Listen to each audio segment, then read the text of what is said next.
Going, hey, I know I haven't posted a video in a little while. You know what? I've been really busy with some changes in my life. So I had some employment changes, and so I've been working a little extra harder to try to make ends meet, is what it is. But I've not given up on my vision here to work with you guys. I really want to see this become something more and something bigger and something greater. So this is really at the heart. And it's always in my mind. And I love you guys that are followers of Manlihood, that are involved in this. And it's really cool to see the way that you guys have grown and the way that you guys are encouraging each other and growing together. And it's really an awesome thing. You know, I want you to know and understand this. You are not alone. And in fact, if you want to really be a good leader, a good father, a good husband, a good man in your community, you're not going to do it alone. You're going to have people around you. You've got to have friends that can call you out on your bull crap and say, dude, you're being an idiot. And you've got to have friends who've got your back so that when you're having a breakdown and you don't know what else to do, you've got some guys there who can walk you through it. I'm going to tell a little story, and I'm going to call one of my guys out by name that is that for me. Had a problem with one of my kids. One of my kids did something, and it wasn't a big deal. It's something normal. It's nothing freakish or anything like that. But it was a big deal enough that it's not acceptable in my house, and it was going to require a lot of actions to be taken. And unfortunately, I think the hardest part about it is it brought up a lot of memories of my own issues, things that happened when I was a kid, things that I did. And, you know, they say the sins of the father are passed on to the third or fourth generation. I have no idea how all that works. I mean, you know, now I'll say this. If you look, I'm taking that Bible verse there out of context. If you look at the whole verse, it also says that the blessings for those that love the Lord are passed on to like hundreds of generations. So, you know, I want to make that clear. But I do believe that when we make mistakes, I think those mistakes have ripple effects, and I think they carry on. And I think that we raise our children, and they're going to make the same kind of mistakes. But anyway, it brought up some stuff for me that I really needed to deal with, and I just needed to talk to somebody through it, because I was really hurt by not only my kids' actions, but by the way that friends reacted to those actions. And I really just needed to talk to a friend. And so I called up my buddy Brian Mahaney, who is one of my best friends, and I'm like, dude, we need to talk. He's like, I got you, man.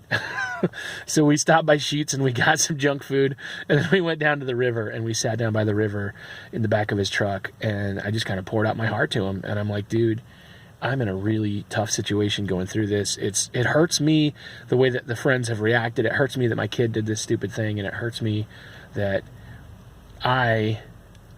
it brings up the memories of what happened when I was a kid. And so, you know, he was like, dude, I have been there. That stuff happened to me too. And we talked through it, and it just honestly made a huge difference for me to be able to talk to somebody, to get a little bit of parenting advice, just to have a friend who knew what the heck I was going through.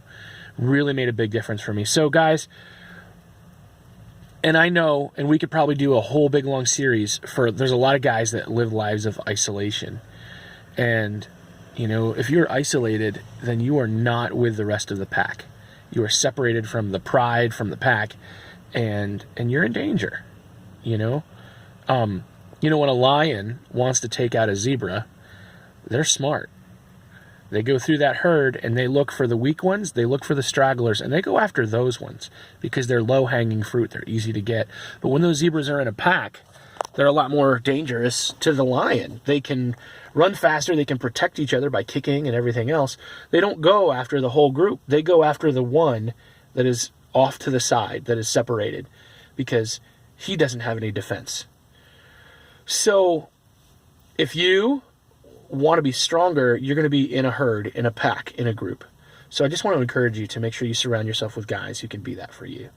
And if you're not good at making friends, or if you're a little bit introverted, that's okay. But you've got to have some friends and make some time to find some. And if you don't know where to find them, go where they are. Go get some good quality friends. Go to your church. Get connected with a men's group there. If there isn't one, start one. You know? Get a reason for guys to get together. Find some friends. Even if I have other friends as well that are guys I went to college with, and I don't get to see them very often, but I will shoot them a message when I'm going through something. I'll be like, hey man, I just need some encouragement right now. We have no reason to be disconnected from community. And so I think it's something that we really need to make sure that we do. Whether it's online community, that'll help. It'll help offset some things, but you really need in-person community. And so make sure that you're building those kind of relationships with other men who can help you on your path. Now, I want to encourage you with this. I think that, yes, you can have relationships with women that are your friends that can look out for you, but especially if you're married or if they're married, don't make that, don't make your best friend a chick. And the reason behind that is those relationships, especially with the opposite gender, can get deeper and they can go the wrong direction pretty easily.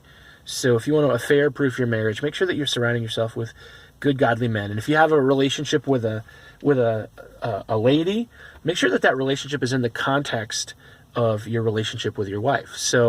And with that person's husband. When there's a group of you together, then you can kind of, enjoy that company and that friendship from that woman. But make sure that you're careful and that you guard yourself in that way too, because I'll be honest with you, I can't tell you how many times I have watched guys get in relationships that they thought were just a harmless friendship with a girl, and there's nothing wrong with it, and it led down a path they shouldn't go. And so I want to encourage you to kind of, if you've got a marriage, you need to affair-proof that and watch that. But definitely build up friendships with guys. I think that guys can understand guys better. So you need that.